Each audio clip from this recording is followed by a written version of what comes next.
Thank you all for joining us today for a discussion on finding a business partner in nature. I'm Lex Amore, Communications Director at the Biomimicry Institute.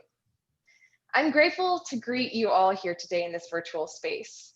While we're all calling in from around the globe around many indigenous lands, I would like to personally acknowledge that I am on the traditional land of the Kanaka Oiwi people. The natives here trace their ancestry back to original Polynesian settlers of Hawaii, and it's with great respect that I honor this Aina, the native land. It's in this honor for the land and its regenerative systems that were grounded in indigenous practice for many years before we lost sight of our connection to the natural world that biomimicry connects deeply in my heart. Biomimicry is all about looking at all aspects of a particular natural system, how it functions, and learning from its wisdom. Then we take that knowledge and mimic the strategies into our designs so we can return to regenerative practices. Tomorrow, a new book is hitting the physical and digital shelves, and the author has generously offered half of the proceeds to the Biomimicry Institute. So your purchase doubles as a gift in supporting our work. Margo Farnsworth's Biomimicry and Business blends snapshots of 5 successful companies: Nike, Interface, Pack Scientific, Sharklet Technologies, and Encycle, which chose to partner with nature to solve business challenges. It's why you're all here today. The book details how the 5 companies discovered the practices, introduced them to staff, measured outcomes, engaged in the whole process. And here with us today to talk about her new book is Margo Farnsworth herself. Welcome, Margo. And also joining us is Dr. Anthony Brennan, founder of Sharklet Technologies. Margo, Tony, thank you for being with us here today. You're welcome. All right, let's start with the basics here.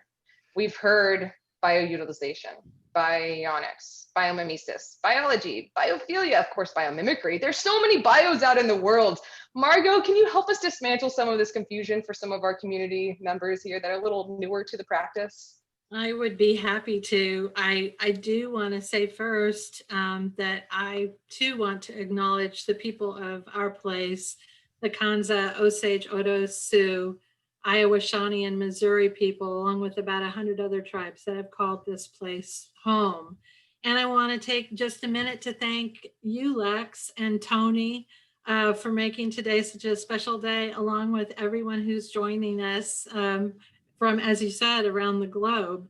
Yeah, there are a lot of bios, aren't there? And I call them in the book the cousins, because they are all related in terms of being about life. Bionics and bioutilization and bioinspiration can all be places where we start from. A lot of times you'll get partway into a project, or your business might start with bioinspiration and then move into biomimicry. But because there are all these cousins, a group of us have started referring to them collectively as BioM Star. But that gives us that freedom to move around from one to another. Of course, I come from the land of biomimicry, and so that's always my base. And the reason is because it has a guiding philosophy and a bit of structure that all comes back to recognizing the earth and working in sync with nature and our natural world around us. So that's where I hail from. It's a practice where you connect or reconnect to nature and then boil down your challenge to a functional question and then ask, how would nature do that? And because nature has all of these natural patterns and principles, and Earth has this operating structure that Janine called operating conditions in her seminal work, which we all follow. It allows us to work more in sync with the world around us.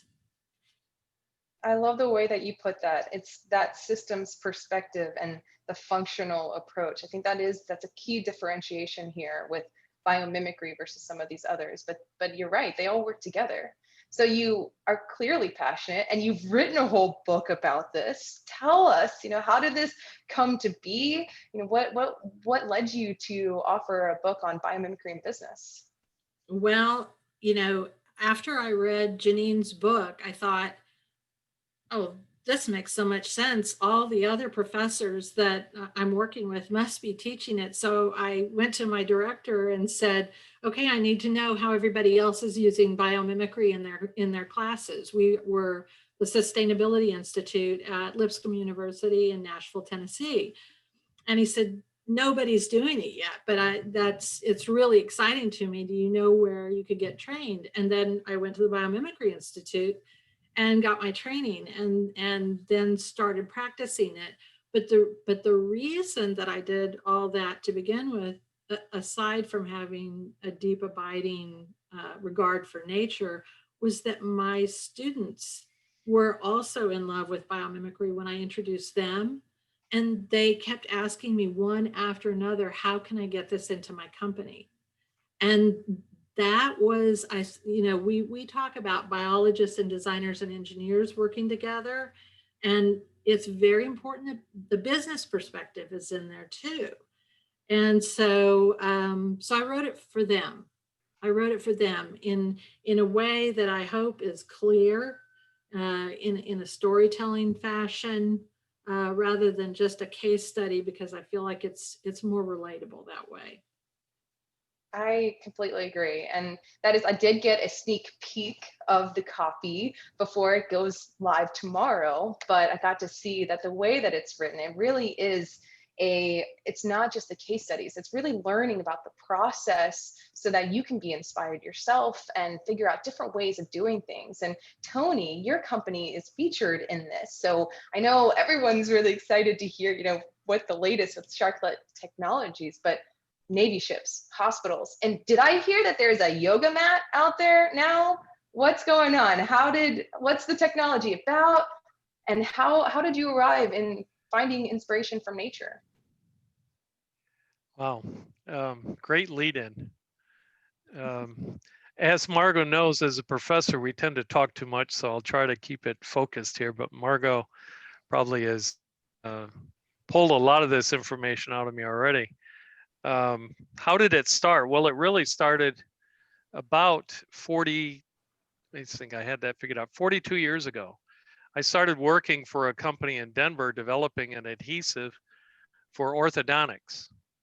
And back then, people were looking at barnacle cements for orthodontic adhesives as an idea. And so it was like, oh, okay, that's interesting. I didn't know anything about it, but started looking. And when you start looking at the human teeth, it's really important to understand for orthodontics, you're just putting something on temporary and it has to come off. The teeth have to look beautiful because that's what everybody's paying for, right?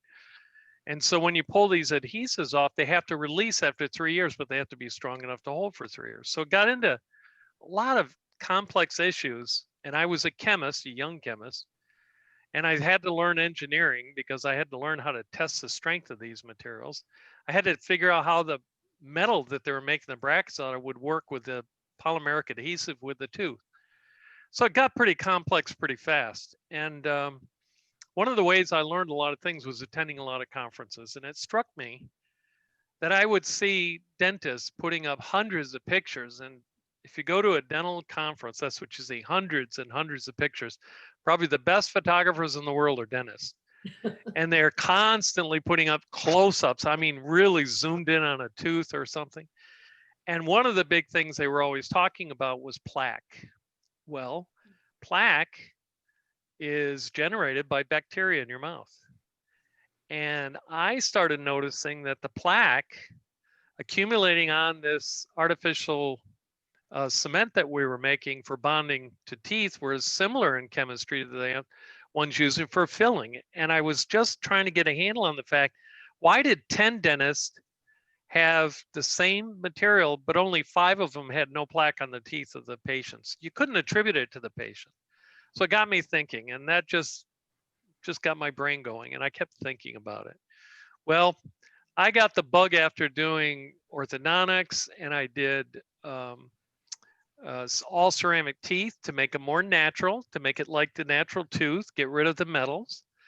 And we developed some bone regenerating materials, trying to go the all natural approach again. And it was just like a theme all the way through my life. And I decided at that point in my life, I wasn't going to be managing in a business. So I went back and got my PhD and got a job at the University of Florida, which had the top dental school in the world at the time. And I'd worked with these guys for 10 years. We all knew each other. And so I started working, and lo and behold, a colleague of mine comes up and we're talking, and I told him my idea, and he goes, "Man, I had that similar idea." And I said, "Well, I was thinking that, you know, this bacteria getting on those cements, maybe it was something to do with how they formed a foothold." I said, "Maybe if it creates something they couldn't hold on to." And it led me to going back to understanding the natural structure of the teeth. And I just started looking in, and everybody was using sandpaper to evaluate it. Well, the Navy, lo and behold, they gave me a money at the end of the year to solve the problem with barnacles, but they were very interested in my idea of topography. And topography is just the roughness. So here's a smooth surface, here's a topography, right? It's just roughness. So everybody was using sandpaper, and I said, well, that's not a good engineering way. So I said, I'll just make these channels that are infinitely long, and then I'll chop them in half and chop them in half and chop them in half until I get down to pillars. Everything's organized, and I can tell what's going to happen. So we went to the University of Hawaii for one of my tests, and it was about 10 of us standing on a platform, which is down at the water level in Pearl Harbor at one of the big docks where they put aircraft carriers. I mean, we took 3 or 4 ladders to get down to the water. It was ridiculous. And we're there, and my panels came out, and somebody goes, "Man, it's too bad we're not paying you to stick things, because your panels sure stuck." And they did. It was a mess. It was a total failure. Wow. And I was upset. The guy that made that comment's not one of my dear friends. And I was looking off, and a Navy submarine was going out, and I could see the green algae on it. And I said, "That's what we're supposed to be stopping." And then I looked at it, I go, "That looks like a whale going out of here." And that got me going. So I started talking about all the animals, and there were probably 4 or 5 biologists there. There were 3 or 4 engineers, 3 or 4 chemists, and the program managers from the Navy. One of them who's a biologist, two were materials engineers like me. And talking all the way through it, and everybody goes, "No, not that, not that." I talked about whales, you know, they're always covered. Sea turtles in Florida, the manatees in Florida, the sea cows, they're covered with stuff. And we went all through everything and got down to sharks. And somebody goes, "No, they're fast moving." I said, "No, not those little guys they let you pet." And I didn't even know what they were called. I thought they were Nerf sharks, but they're nurse sharks. And so I got dinged for that one too, I remember. And it didn't stop me. I mean, I went on with it, and I said, "Those little guys look just like a ship parked on the side of a dock. Why don't we look at them?" So one of the guys there was from Florida, and he catches fish, part of his program with the Navy, and he releases them, but he catches them and analyzes them. And he said he catches sharks on a regular basis. So I said, "Really?" I said, "How about I send you a dental impression kit?" Has anybody ever had their teeth impression done in the dentist office? They stick your mouth in that. That's silicone rubber. And I made it. I studied it. I knew everything about it. So I sent him a kit to put on the side of a shark so we wouldn't hurt the shark. It only takes a minute. So he did that, released the shark. Shark was fine. I got the impression, took it back to the lab and started looking at it. I go, "Wow, that topography is like one of my mouths, the best one I've ever seen. Now, how do I make that?" So I didn't know anything about sharks. And lo and behold, the University of Florida Museum of Natural History on our campus is the world repository for everything about sharks. We have more skin samples, teeth samples, jaw samples. I mean, you name it, we've got it. And we also track international attacks by sharks. Mind you, those number of attacks are way below the level of strikes by lightning that people suffer from. So anyway, going back, and that's what got me into it, was looking at it.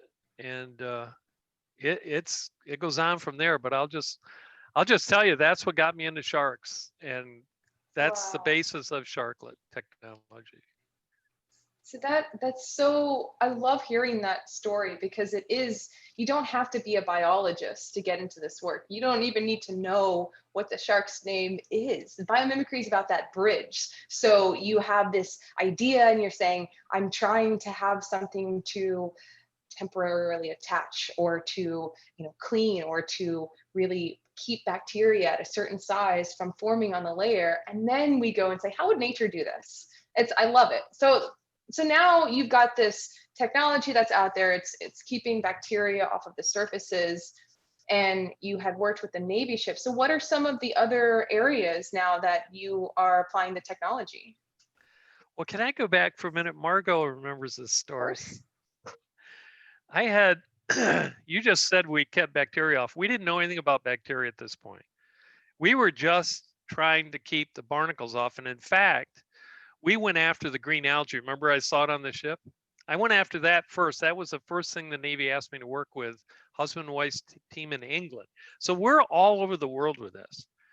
And they were studying the little zoospores that come off the green algae, and they're tiny little cells, but they swim, and they're the same size as human red blood cells. They're that small, but they're that big. They're much bigger than bacteria. So we were trying to stop them. And, the first thing that happened was we couldn't figure out how to draw the shark skin once we saw it. We said, how do we draw that? Should I tell that one about my son-in-law? Yeah. I want you to tell them about the poor student who tried and tried. Matthew.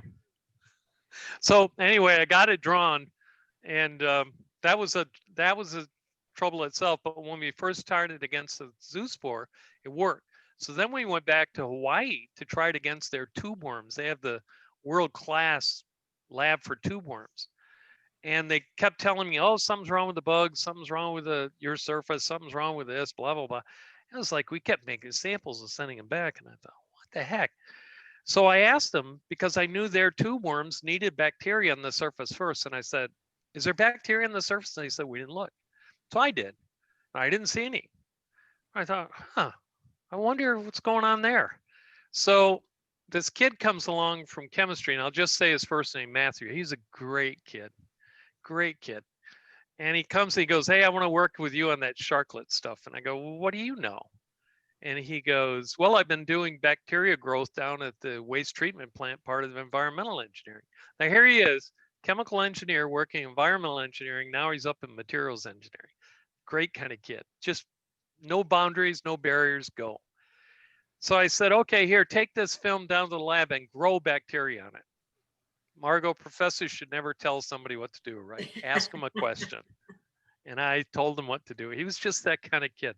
He worked all summer, kept saying he was failing. I gave him more graduate students. I gave him a professor in microbiology. I gave him a lot of people, and he kept failing. So finally, he gave me his report, and he went off to end of summer vacation before the next semester. And I was looking at his report, and I was talking to somebody else in my office. I had it up on the wall. I was projecting, and went, now I see why. The bacteria won't stay on the surface because the surface doesn't wet. And poor Matthew. That was your aha moment. Poor Matthew. That was my oh my Lord minute. And that's really what got Sharklet moving. That's such a beautiful thing from a biomimetic standpoint, because it just shows Tony didn't have to kill the bacteria. He just had to refuse to let them attach. Right. Too much, we put an energy barrier. And I always tell everybody, think about this. I can only see the three of us, but I'm willing to bet that 98%, I'm going to leave myself some wiggle room, 98% of the people on this Zoom meeting are sitting, because we are biology and we know how to conserve energy, because we have one thing that we're supposed to do. And so we're conserving energy right now by sitting. We don't stand all the time. We do it to get exercise and all that, but we conserve. And that's what the whole idea behind our technology is we're not killing anything. We're just creating energy barriers, making it more difficult for the organism to settle on our surface. So that actually, Margo said now multiple times to me that your intention was always to do no harm. So is this how you tried to embody that throughout all the stages? Well, I told you I worked for 2 different biomaterials companies, and I've been a consultant for many years on for biomedical companies on the development and characterization, design of medical devices. And the one thing that I always thought was we, in terms of materials engineering, have to always be thinking about the use of the material and go a step further. We have to think about it environmentally, what's going to happen to it. And so everything that people are using on the side of ships today has a toxic component associated with it. It also has an ablative, meaning it wears off, coating associated with it.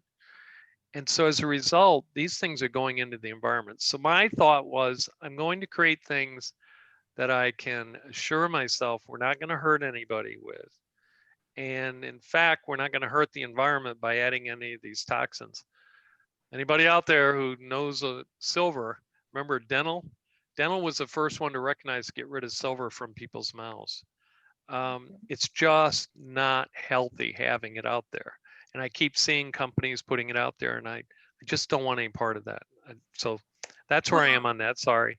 And when you were first approached about the business, about making Sharklet a business, and you were doing your back of napkin, sort of sketch out, you said the first thing we're going to make sure of here is that we do no harm. And that is such a laudable way to start a business. So thank you. It's when you set it down up front like that, people don't forget. My employees, whenever somebody comes to us with an idea, somebody will pop up and go, remember what you said, Brennan? And see, that's the do no harm. That's the difference between intentions and goals. If you set intentions on the front end of your business instead of setting goals, and that's what you did. Yeah, or the mission. Part of the mission. So did you know from the beginning that you were going to go down this pathway for different applications? Like once you've created this idea and you had your aha moment, you're like, okay, this is going to work here. Now we're going to apply this to everything because everything needs clean surfaces. Well, you know what's really challenging for Sharklet and many companies is regulatory issues. And I bring this up because Sharklet can show you that we are reducing the load of bacteria on surfaces by almost 3 orders of magnitude across the board, but at least 2 orders of magnitude. So what that means is 2 orders of magnitude means 99% clean. 3 orders is 99.9%. And yet regulatory agencies still are stuck, and I'm going to say this if they're listening, you're still stuck in the dark ages because they have only developed methods to evaluate kill technologies, antibiotics, silver, chlorhexidine. I mean, just think about all these chemicals that we have that we're sold and we buy and we use on a regular basis, and they kill. Sharklet doesn't kill, we just inhibit. And they just don't know how to handle it. And they want us to be able to say, how are we reducing infection?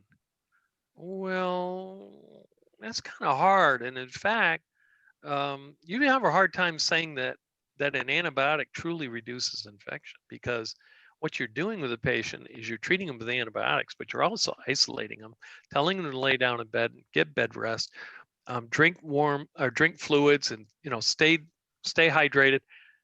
The antibiotics don't do it all alone. You're letting the whole immune system work with it. And that's what our intent was, to help things. And so we've had a real challenge with regulatory. We have gotten our urinary catheter approved It's not approved. That's not the right word. The 510K application was approved by the FDA, saying that they accept all of our testing as being valid, where we show we do reduce the transfer communication of the bacteria. I mean, it's very impressive. I got to add this. I think, Margo, I've done it. But when we did this testing with the urinary catheter, we started out with just films of Sharklet in a Petri dish. And then we go from the Petri dish to a tube, it's urinary catheter tube in a pseudo bladder, if you will, set up to test how it would behave. And then we go to a dog, and then we go to a human. And guess what? When you take those tubes out of the reactor and out of the human and the dog, and you cut them, so the end that goes up into the bladder, the middle that's in the between the bladder and the end that's out, and you evaluate the bacteria, it's all the same. It didn't matter whether it was the lab method, the dog, or the human. And all my years, I've never seen that happen. The reason is because our principle is very straightforward. It's just stopping the bacteria from landing on the surface. That's it. So Tony talks about the regulatory challenges because that takes up so much of his life. But then Money. When Mark was still there, you know, we talked about the practical, the physical challenges too, because one of the ways that Sharklet can be used that I probably tell everybody I've ever told this story to is that from early times, you were looking at how you could apply it to a film so that you could apply it to places like bed rails and door handles and things like that. But the challenge was that, and you can already tell this from Tony's story, it's a very specific texture, Sharklet is. And so if you bang it or run into it, the challenge was, how do we retain that texture? How do we retain that shape that is what is shedding the bacteria? So this is, you know, one of the things that I took back to my students was, you know, they were, oh, well, how do we do biomimicry? Or, oh, you know, this could be so hard. And I'm like, this is no different than any other innovation. You know, innovations have, and any new business have a whole array of challenges from, you know, it could be regulatory if you're involved with health or food or a number of other things. It could be those practical, how do you build it kind of things. It could be, and you heard Tony talk about money. It could be, you know, how do you capitalize? You know, how do you get it up to scale?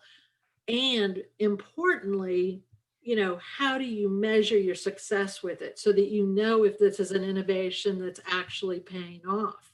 But those are all business challenges. Those are not challenges to biomimicry. Those are not anything unique to biomimicry. They are what you run into with any kind of innovation. And we are an innovative species. It's one of our favorite things, you know, and you know, we're bad at a lot of things. You know, the business world exists in partnership with nature. And typically when we think of partnership, we think of some kind of exchange. It may be knowledge for financial investment, could be you bring me the marketing and I'll give you the techie end of things. Nature has given so much, a behemoth sort of framework for all of our businesses to exist on. And humans are being pretty lousy partners, to tell us the truth. I don't want to go into all of the biodiversity loss and, you know, the Pantanal burning and that kind of thing. I think for most of the people on this call, we all recognize that we haven't been a very good partner. And when you go into the business world and you talk about partnership, for some reason, wood is always the thing that people go to. Oh, well, yeah, we get wood from nature. You know, well, what can you do with wood? Well, you can build furniture, you can build houses, but, you know, we use it for a base for so many things. You know, you make crayons with the help of wood. You make hairspray with the help of wood. So there's a lot more that nature as a partner is bringing to the table. And so, with biomimicry, we have an opportunity to be a better partner, to behave in sync with those natural earth operating conditions, um, the principles and patterns that make up the natural world, and the reason that they can, that they have strategies that fit so well in. And so we can, as Tony has, and all the other companies in the book too, we're working to adapt, recognizing cycles. These are ways we can start to be better partners. To start a company and say, do no harm. That's a way we can start to be a better partner. Biomimicry is a values driven approach. It is about intention, and it's also yielding profits. So you've said a That lot almost comes of back number great one. points here. Yes. I mean, that there is this concept of, there's a misconception about biomimicry being hard to get into market, but that's really not the case. And there is a business profit, but there's also this underlying reciprocity. We're looking at the whole system and how our designs are functioning within them, but also just where you're sourcing it. Are you doing it in a way that is regenerative? I know you talk about this a lot in your book with working with reciprocity with the natural world, and you've done a great job of explaining this and how that comes out, Margo. And I'd love to hear from both of you too, of how you think for some, biomimicry can improve a design process, but it's not just the ideation, it's the overall process at all stages of design and use. You're looking at this full system. Tony, specifically, I actually had a question come in here from Richard, who wants to talk also about some of the failures that you had to achieve before the success of your product. And a part of that, looking at how you inserted this concept of biomimicry at each stage so that you could work with all these principles in mind to not just create an idea. Wow, I'm not sure. You go in, you want, as a business, standing here talking as a business, failures. I can tell you that one of our biggest challenges remains to get the cost of production down. And there's a variety of devices that we have been able to make, but people have decided that they feel at this time it's just too costly to make it. And it's just hard for me to comprehend that. So it's a failure in some sense, but I'm not done with it. So you may gather, or maybe you don't gather, but I don't quit easy. And so we've developed a lot of different products that are sitting on the shelf, if you will, waiting for the right partner to come along. And then the other thing I would emphasize to come across with what Margo was saying is biomimicry has a specific cost associated with it. And in our case, you have to develop innovative manufacturing technologies. And clearly that's where we've spent all our money, is developing the manufacturing capability practically. And these manufacturing techniques get to a certain point, but then you've really got to invest a lot more money in to get them down even farther in cost. But it just still a challenge, and it bothers me that you're still stuck against this paradigm of the old way of thinking. And biomimicry is new. Biomimicry says we're going to do things better. Biomimicry says we're not going to be damaging everything we touch with toxic chemicals, in my case. And yet companies are still struggling with how to get their hands around it. So we've got, and I'll guess I'll throw this in here, the teething ball. And so when you look at that, it looks fairly simple, but just anybody who's had babies, this is all Sharklet covered. So if it drops on the floor, you pick it up, is a low probability, like 99% less chance of bugs getting off the floor onto this going back in your baby's mouth. But to produce this, it's costly because of the tooling we have to make. And we developed the technology for making that tooling. And we've got a number of patents that are just around that technology. So I hope that answers your question. I'm not going to tell you about all my failures. There's too many to tell you about. No, it's I'm more hoping just to we'll tell you about the clarify, though. successes. But just to clarify for everyone here, I know that you said that you had to invest a lot in your manufacturing processes because it was a biomimetic process that you were then implementing. Right. Do you think Right. that there's a big difference from that investment that you had to make because of the system that you were creating inspired by nature versus another company that has to create a different kind of renewable or efficient or just any kind of innovative system that they are working with that's maybe not biomimetic?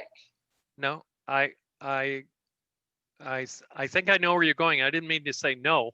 I meant no. I don't think there's a major difference. I think that we can go back over the years, and I'm a polymer engineer by training, both my history and training and education, and you can go back to examples where people, and they're still doing it, they use bacteria to produce polylactic acid, which is a resorbable material.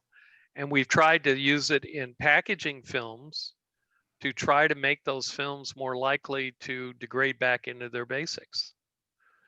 That's very costly, and it's very difficult, very challenging engineering wise to get it to be able to supply the properties of good packaging and then degrade when you want it to. Just turn the degrade on and off. So there's a lot of money that's been spent in that. And it started back in the 60s when a polymer engineer at UMass Amherst was one of the first guys to try to do this. So that's an example, and there's plenty others out there. And biomimicry in itself does require a significant input for us. But I can also think of examples that doesn't. It doesn't. No, that makes sense. I think probably across the board we could see sides on both ends of it. And I know we're talking about bacteria, we're talking about surfaces. I know it's probably on a lot of people's minds here. Has the novel coronavirus made an impact on this manufacturing process or redirection in any application ideas? Oh, the coronavirus has had a serious hit on our economics, and we have a lot of partners in China, and their business is way down. So they pulled back a lot on development projects we've been working on. It's slowing down the introduction of numerous products. Costs are up, cash flow is down. It's a real challenge. But the good thing is we've been able to, and we've submitted the paper, and I think it was accepted, showing that we significantly inhibit the settlement of coronavirus on our surfaces. And in particular, we didn't use the coronavirus SARS-2, or I said that wrong, COVID SARS-2 virus. We used a close cousin, if you will, of it. And for all practical purposes, they're the same size and they have about the same surface chemistry, surface energy. So we feel it's a good model, but it works very well at preventing it from settling on our surfaces.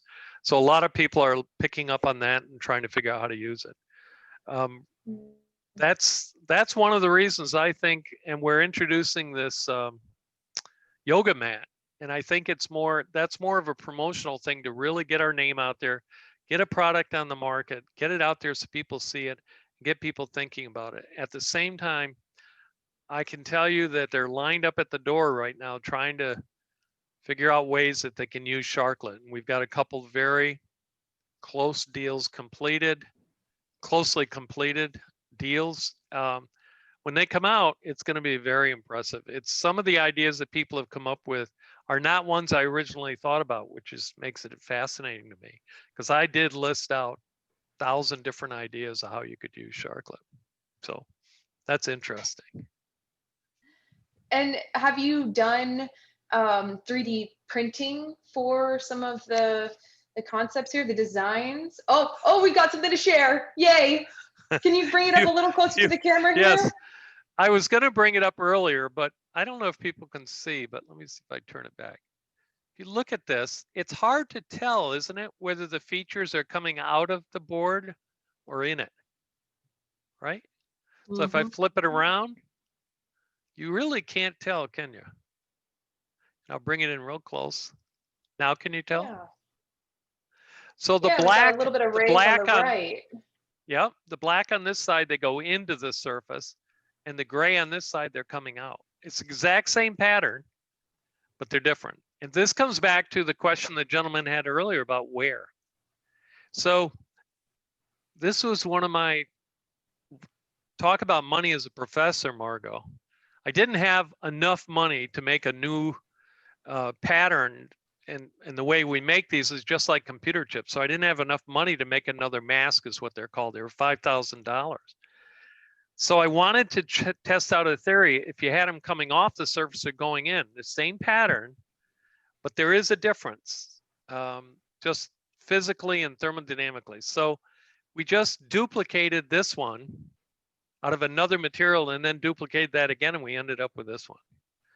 We never had to pay that $5,000. It's just a couple of students spending a little extra time in the lab and work.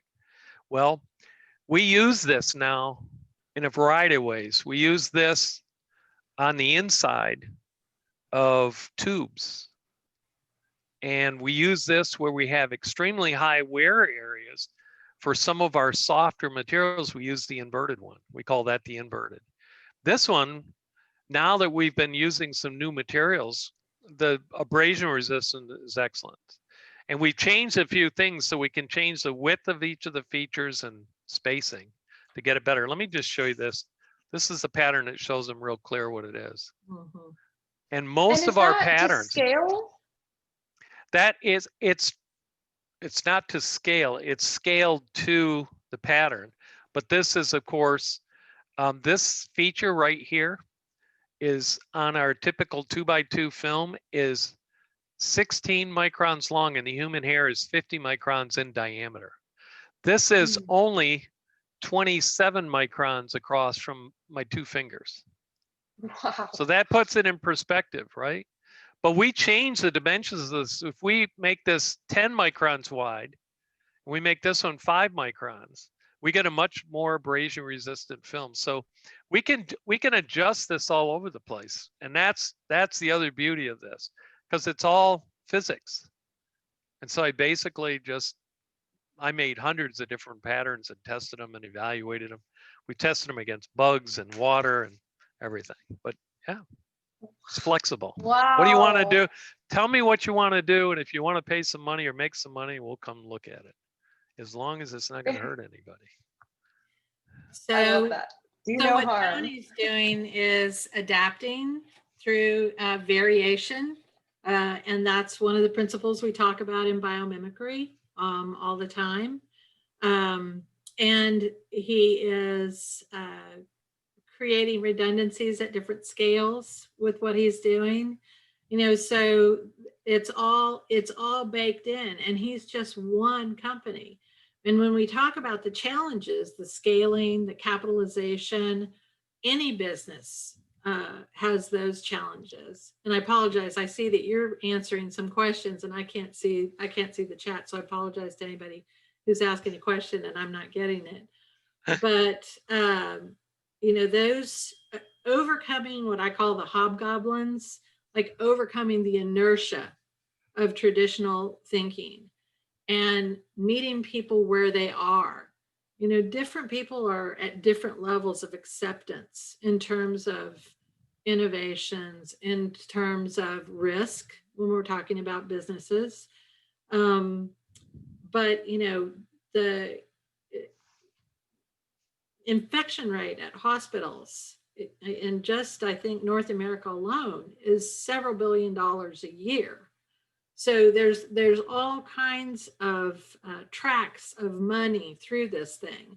And I think that's one of the reasons that Tony's been so successful because of where he's working, where he has gone for capitalization is different than, say, where Encycle would have gone, or where Interface, that's already an established company, how they would have capitalized their biomimetic projects and whatnot. So each business is very different. And you can see, with Tony, talking about the yoga mat as marketing. Well, I want that yoga mat. I don't care about marketing. So do I. And the pacifier and the baby bottle. But those things are great ways to get the word out, to get the pattern out there, for more people to recognize and understand it. Yes, I want that for my grandchild when he gets here. And then you've got these wonderful in the background, he hasn't covered even a fraction of what they're doing. That's what they're putting on doors and phone cases. I mean, they really, we could talk for hours. Yeah, and all the ways they can deploy it. Other companies are very specific, almost surgical in how they want to use this. So you very much have to take each company and look at their particular path to success. Yes, that's a really great distinction to make, Margo. I'm really glad that you brought that up. Okay, so there is one question that I've now been asked on multiple different fields here that I gotta ask. It's crazy. An hour goes by so fast. We've only got about 12 minutes left here. So what do you think about nature-inspired innovation as a way to spark conservation efforts? For example, could we see the receptiveness for returning a percentage of proceeds to benefit shark habitat? Margo, I know you wrote about this a little in your book. Why don't you start? Just what value exists here? And then Tony, obviously, I want to hear from you and Sharklet and how that could potentially work out in the future. Well, having worked with companies over time, I sort of put reciprocity in three different areas along a continuum of care. So you start with economic practicality. Those businesses who are using native plants in their landscaping are providing for pollinators. And that is something that works well for them because they don't have to go back and replant annual plants every year. They've got a landscape that's growing. They're actually saving some money while they're providing for pollinators and that sort of thing. So you can also look at green roofs, and an architect I worked with back in the day referred to them as top yards. And that ends up being an additional amenity for the people who live in the city, in apartments and condominiums and whatnot, and on and on and on. 12 minutes, so I'll be short. Then there's social reciprocity, and an old partner of mine, Bridgestone, did some wonderful things in Quebec. They did a bilingual butterfly guide. In Mexico, they did the first bird guide. And then you look at places like Nike with green rubber. That came about because of a line worker who was pregnant, and the sustainability manager, Darcy Winslow, was asking her how she felt. And she said, I'm only bothered on Sundays. Well, that was their only day off. And she knew something bigger was going on there. And so over time, they ended up with this green rubber. And then they knew they had to share it with the other sporting companies, which had never happened before. But because all of their shoes were getting their midsoles attached to their outsoles in the same facility, they knew they couldn't just keep that IP to themselves. They had to share it in order to make that positive change. So whether it's helping your employees like that or helping your community like what Bridgestone did, that's sort of a second level of social reciprocity. And then the ultimate reciprocity is really ecological reciprocity. And again, because I'm familiar with Bridgestone, they donated almost 16,000 acres in southeastern US as habitat. And that's ultimately the respect that really is the definition of reciprocity, is if we can start saving these habitats. Yeah, we do have something to gain. We are saving all of the genius, as you all say, that we can be inspired from. Yes, we are saving things that we can work on bioutilization from, but we are also giving back. And hopefully there are more and more people that are like Ray Anderson, who, when he read Daniel Quinn's book Ishmael, decided that if there are only two kinds of people in the world, givers and takers, that he wanted to be a giver. And that became his intention. He set that intention, and that company's intention. And when I spoke to the people there, they had so much pride in what they were doing, because they were doing it with good intention and with respect, and to be givers. And for those that don't know, Ray Anderson is a pioneer in sustainability. I'm sure a lot of people know that he founded Interface, and he was just an incredible force in the world, and we still are inspired by his work today. But Tony, do you have anything to add? Any hope for some shark habitat restoration in the future?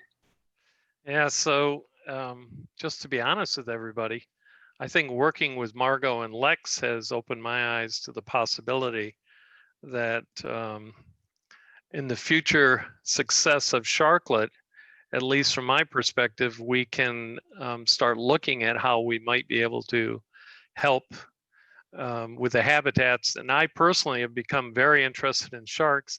I got to tell you, I don't like swimming in the ocean. I never did, because I watched what is it, Jaws, back in when I was a kid, and I was like, oh man, I don't see that happening. But realistically, we were talking that there's some excellent studies going on right now in the Northeast United States tracking the great white and other sharks, and they're tagging them. And I mean, it's just amazing what they're able to do, but it takes a lot of money. And once you learn how they live in the wild and what they need, then we can always come back and try to make some impact on that environment. It's always a big issue.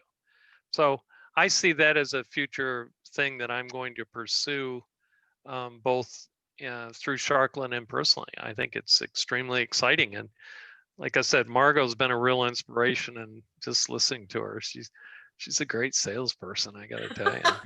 Come work for me, Healing nature. Margo. Well, that's exciting and obviously really powerful to hear.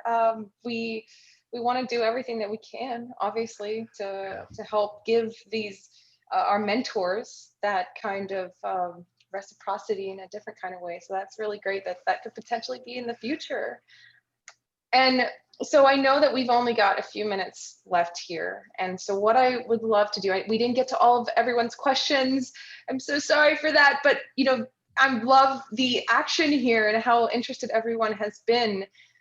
I asked Tony this last week to see, some thoughts here, and I thought it would be really great for everyone to both hear from you, Tony, and Margo, as maybe some last parting gifts of how do you personally remain hopeful and positive with all the challenges we face as a society today. You guys have been working deep in this field for a long time. You've been kind of, saying the alarm has rung, and still people aren't necessarily stepping up. What do you do? How do you greet this moment with that kind of hope still?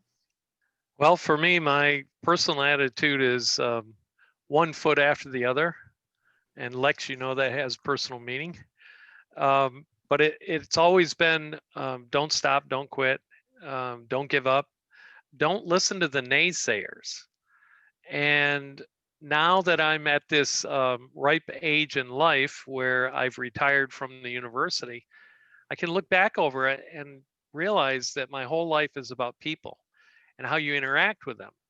And so as I look forward to the future, I look at all the students I've had, I look at all the colleagues I've interacted with, and especially now I'm looking at my own children and my grandchildren and others, and I look at them and they're beautiful.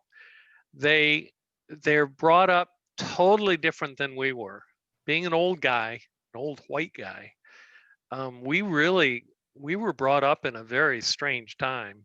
And I think that we in part have helped our children along. And now we see it coming back manyfold in our grandchildren. They're our future. They're optimistic. They're extremely bright. They include everybody. I'm totally optimistic on the future. I think we got great things ahead of us. And this coronavirus is just another plank on the cross of life, if you will. You just got to carry it. I love it. Yes, thank you. Margo, what do you say? Well, you know, it's funny because when we were talking about this before, I was going to say the very same thing as Tony. And so I figured that you would probably say that again today, Tony. And I was like, well, if I wasn't going to say that, then just keep on keeping on and don't listen to the naysayers. The other thing that I would say is to seek out collaborations. And, you know, I'm looking at, that's why I got real close to the screen. I think there's almost 100 people here. And I'm sure, even though I can't read the chat because I would need to, you know, do this and get real close.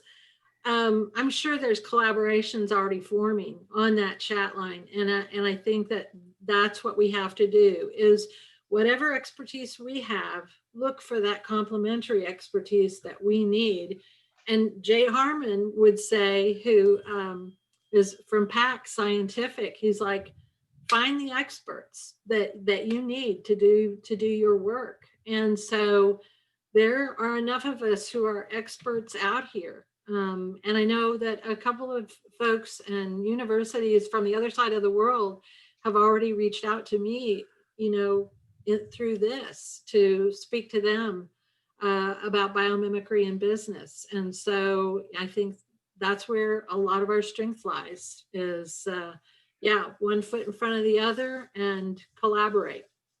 Yes, I love the it. collaboration. Don't listen to the naysayers and collaborate. You heard it. This is what we can do here. I'm so inspired. I'm really grateful for you both, for all that joined us today. One lucky person is going to get selected at random. So you'll get an email by the end of the day to receive a free copy of the new book. So I know we come from different places. We've all have different levels of knowledge of biomimicry, but we know that it's a path to healthy profit while working in partnership, even reciprocity with the natural world. So if you're looking at new ways to conduct business, look to nature for your next business partner and all the people in this chat. Thank you all for being with us today. Now go outside, refill your nature reserves, and join us on Thursday for our next Biomimicry Fireside Chat, where we're going to dive deep into the regenerative fashion movement. Tony, Margo, thank you both. Thank you, everyone. Lex, Tony. Thanks to You're all welcome. of you for coming. Bye, everybody. Lex, you did a great job. Margo, love it. Yeah. Thank you. See you. Goodbye, Bye, everyone.